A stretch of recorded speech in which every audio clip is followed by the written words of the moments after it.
Vous souffrez de problèmes chroniques tels que le stress, l'anxiété, les angoisses ou encore les insomnies. Vous avez du mal à trouver votre respiration. Peut-être souffrez-vous d'hyperventilation chronique. Dans cette vidéo, je partage avec vous 4 astuces méconnues du grand public pour retrouver enfin une respiration fonctionnelle. Allez, on voit ça après le générique. Bonjour, bienvenue sur ma chaîne Back to Relaxation.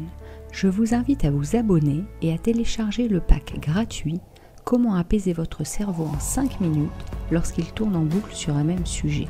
Je vous souhaite un bon visionnage. Bonjour, je m'appelle Sandrine Sage, alias Alex de Back to Relaxation.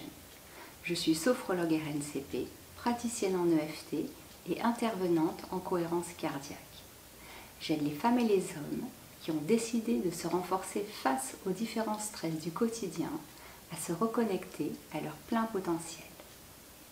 Si c'est la première fois que vous arrivez sur ma chaîne, je vous invite à vous abonner et à activer la petite cloche de notification pour être averti en premier de mes publications. Je vous invite également à télécharger le pack gratuit présenté dans le générique.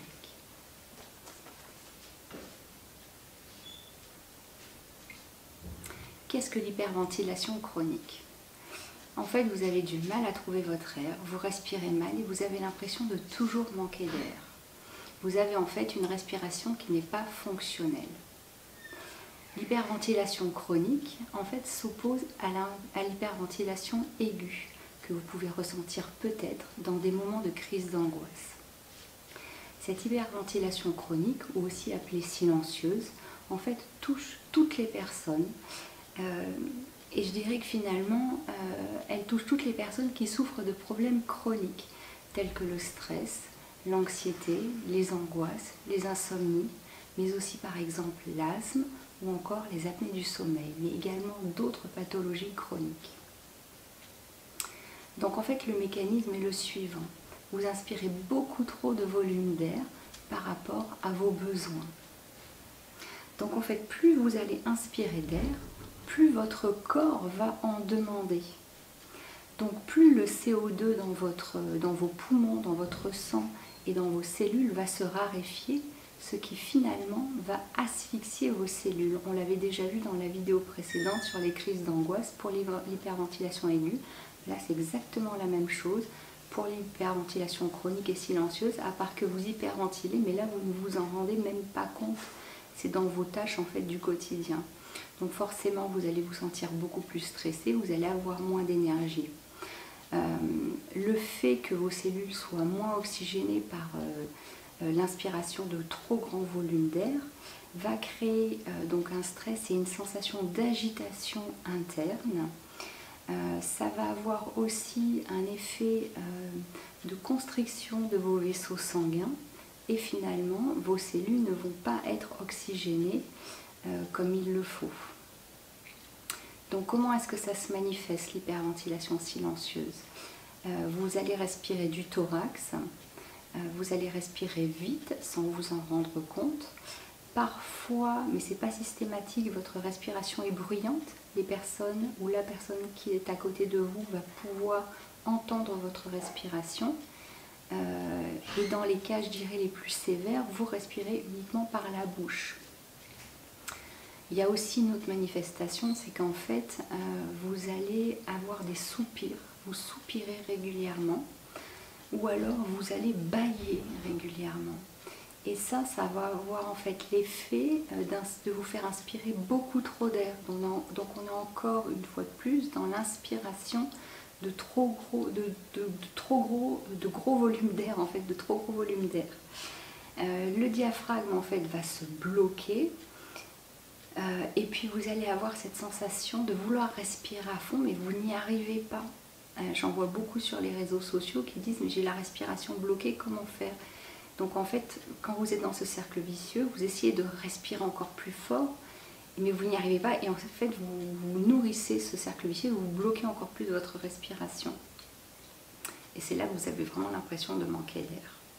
Donc ça va créer évidemment un mal-être. Ça va accentuer tout ce qui est problème ou maladie chronique. Donc on parlait d'anxiété, d'angoisse, d'insomnie, d'asthme. On parlait, il y avait quoi aussi également? Oui, tout ce qui est apnée du sommeil, ça les accentue, mais globalement, si vous souffrez de symptômes chroniques, vous êtes à coup sûr dans de l'hyperventilation chronique. Ça va entraîner ensuite donc une fatigue physique, émotionnelle dans laquelle vous n'arrivez plus à récupérer. Alors, le déclencheur, c'est quand même important que je vous en parle parce que peut-être que certains d'entre vous vont se reconnaître là-dedans. À la base, il y a généralement un choc, ça peut être alors un burn-out, un choc émotionnel, un deuil, un gros stress. Ça va entraîner de l'hyperventilation chronique.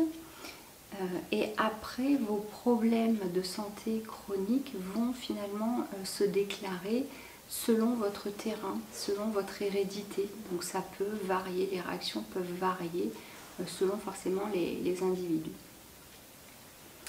Alors il faut savoir qu'en fait, à partir du moment où vous avez un gros stress, il y a une partie de votre cerveau qui va se sensibiliser quelque part à l'hyperventilation. Donc vous avez un stress, vous respirez mal, vite, vous êtes donc sous stress et il ne va pas falloir plus de 24 heures en fait pour que votre cerveau finalement prenne l'habitude de mal respirer. Donc il faut vraiment 24 heures pour que le cerveau se sensibilise à ce type de respiration. Vous voyez, ça peut arriver très très vite en fait.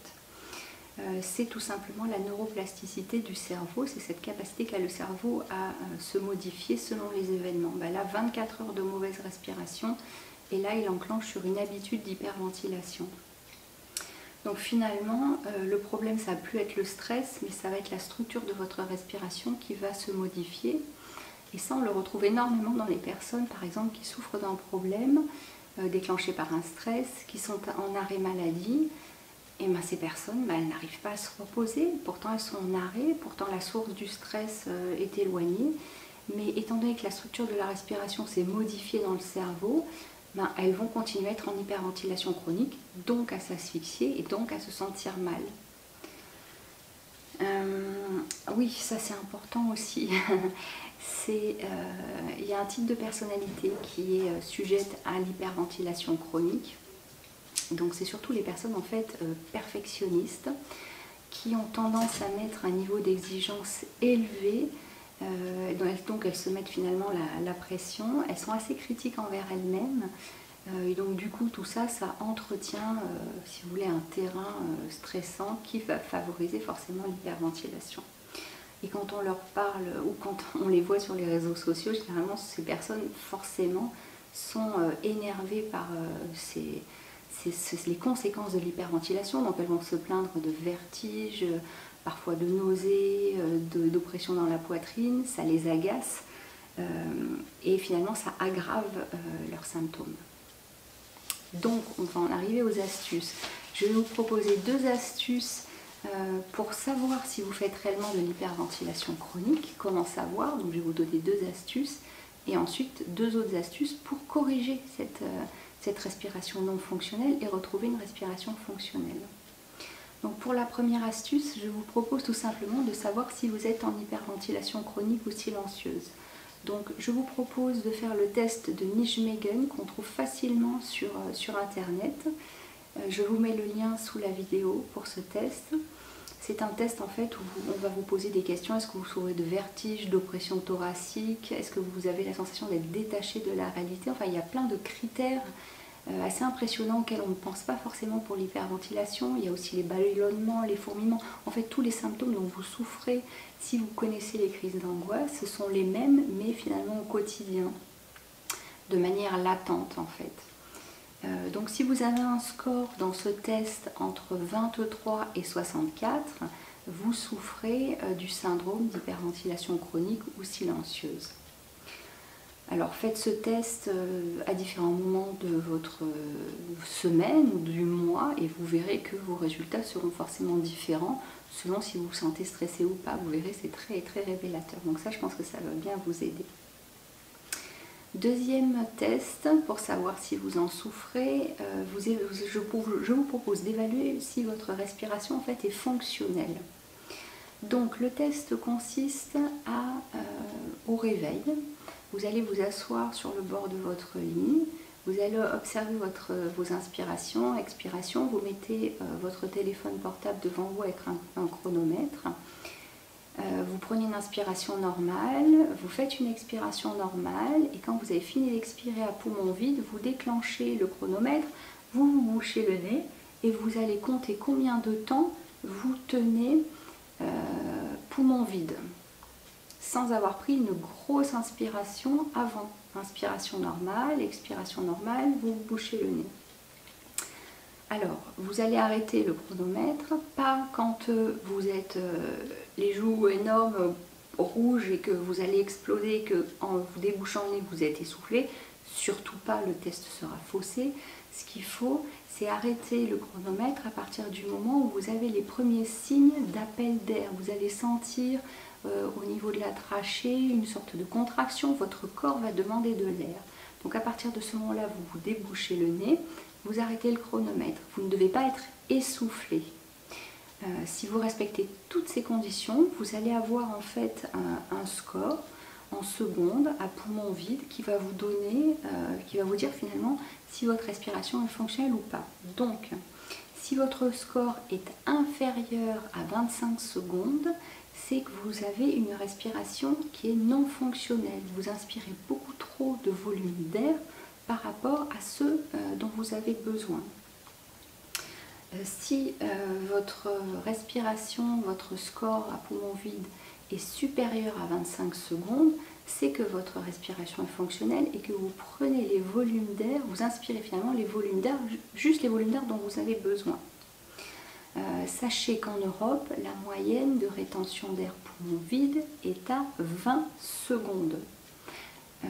Ce qui veut dire que, vous voyez, on est largement sous les 25 secondes, c'est-à-dire qu'il y a une majorité de personnes en Europe qui a une respiration non fonctionnelle et donc qui souffrent de manière, alors soit permanente, ça dépend de la sévérité en fait, du score. Sous 25, on a une autre échelle qui est beaucoup plus graduée, mais selon la sévérité, justement, on a soit des problèmes permanents chroniques de santé, soit des problèmes qui se décompensent quand il y a un stress. Voilà. Donc, on va passer ensuite à la troisième astuce et à la quatrième astuce pour vous aider à corriger si vous avez une respiration qui est non fonctionnelle et si vous avez donc moins de 25 secondes en retenue poumon vide. Donc, je vous propose, troisième astuce, de pratiquer la respiration restreinte. Alors la respiration restreinte, je vous mets une vidéo justement pour que vous puissiez vous entraîner. Ça consiste en fait à réduire les inspirations, donc des très petites inspirations par le nez, et vous allez rallonger vos expirations le plus longtemps possible. Il n'y a pas de décompte particulier comme dans la cohérence cardiaque, mais c'est important finalement d'avoir une petite inspiration, une longue expiration, tout en maintenant, et c'est là que c'est très important, une sensation de restriction d'air. Forcément, l'hyperventilation chronique, on était dans un problème où vous inspiriez trop d'air. Là, on va aller à l'opposé, c'est-à-dire que je vous propose avec cet exercice de passer en restriction d'air. Donc, petites inspirations, mais très légères, expiration longue. Il faut savoir en fait que le corps est pas bon quand il s'agit de gérer de trop grandes quantités. Trop de nourriture, trop d'air, le corps sature et c'est pas géré, ou du moins très mal. Par contre, quand on le met en restriction de nourriture, comme le jeûne, ou justement en restriction d'air avec ces exercices-là, il y a toute la physiologie en fait qui va se rééquilibrer. Pour la restriction d'air, vous allez avoir vos cellules qui vont de nouveau s'oxygéner, et quand vous faites un jeûne, vous avez tout ce processus en fait naturel de détoxification qui va se mettre en place. Voilà. Donc du coup, cette respiration restreinte va avoir comme effet de vous apaiser. Ça a réellement un effet sédatif au bout de quelques minutes si vous le faites bien. Ça a un effet vasodilatateur sur votre circulation sanguine et ça va réoxygéner vos cellules. Quatrième et dernière astuce, je vous propose de pratiquer la cohérence cardiaque. Donc je vous mets un exercice là où justement vous allez activer le système parasympathique. Vous savez que vous avez, quand vous êtes sous stress, vous activez le système sympathique de votre corps et c'est vraiment ce qui se passe en hyperventilation chronique. Ben là, il va falloir prendre le contre-pied avec cette respiration. Inspirez 4 secondes, expirez 6 secondes. Donc vous voyez, on est aussi dans des inspirations plus courtes et des expirations plus longues, à part que là, en cohérence cardiaque, c'est vraiment, comment dire, oui, on compte en fait, il y a un décompte de respiration, chose qu'on ne faisait pas avant dans la respiration restreinte. Donc, en conclusion, ce que je vous propose, c'est de mesurer régulièrement votre score de rétention à poumon vide, faites-le dès le réveil. Faites vos exercices régulièrement, soit de respiration restreinte, soit de cohérence cardiaque, sachant que les deux peuvent être vraiment complémentaires et vont de toute façon dans le même objectif, en direction du même objectif. Sachez également, et ça c'est très important, qu'au bout de 9 à 12 secondes, il y a cette partie dans votre cerveau qui est sensible justement au changement de respiration, dont on parlait précédemment. Au bout de 9 à 12 secondes, cette partie de votre cerveau, justement, il va y avoir un reset, il va y avoir, comment on dit en français, il va y avoir c'est comme si vous appuyez sur le bouton redémarrer en fait de votre respiration et vous lui dites voilà, j'ai respiré comme ça pendant au moins 12 secondes, maintenant c'est comme ça qu'il faut que tu respires globalement. Ensuite, vous allez obtenir des résultats, une amélioration de vos symptômes à chaque fois que votre score de respiration à poumon vide augmentera de 5 secondes. Si vous étiez à 20, que vous étiez dans une respiration non fonctionnelle et que vous passez à 25, voire à 30, tous les paliers en fait de 5 en 5 secondes, vous allez voir vraiment une réelle amélioration de vos soucis chroniques. Si vous n'y arrivez pas seul, n'hésitez pas à vous faire aider. Je vous mets le lien dans la description sous la vidéo pour travailler avec moi. On peut travailler soit sur la cohérence cardiaque, soit sur la restriction d'air, mais les deux approches, oui, sont complémentaires. Votre objectif finalement, c'est d'avoir une rétention poumon vide de 40 secondes pendant 6 mois, si vous voulez vraiment que vos soucis chroniques finalement disparaissent. Plus votre score en fait va augmenter, plus votre santé va s'améliorer et plus il va baisser sous stress, plus votre santé va se détériorer. C'est aussi simple que ça. Voilà, bah écoutez, cette vidéo est terminée. N'hésitez pas à la commenter. J'espère que vous avez apprécié, que ça vous aura vraiment aidé à trouver des pistes et des solutions pour votre problème d'hyperventilation. Si c'est le cas, n'hésitez pas à la liker, n'hésitez pas à la partager, parce qu'en faisant ça, vous m'aidez à aider un maximum de personnes et je vous en remercie. Donc je vous dis à bientôt pour une prochaine vidéo où nous parlerons justement, quand je demande aux gens comment vous vous sentez, ils me disent je me sens bien, je me sens pas bien. J'aimerais qu'on approfondisse un peu plus ça parce que c'est ce que je propose pendant mes consultations et je vais vous donner une grille de lecture pour mieux apprendre à vous connaître, pour savoir vraiment comment vous vous sentez. Comme ça, vous pourrez évaluer rapidement la situation. Voilà.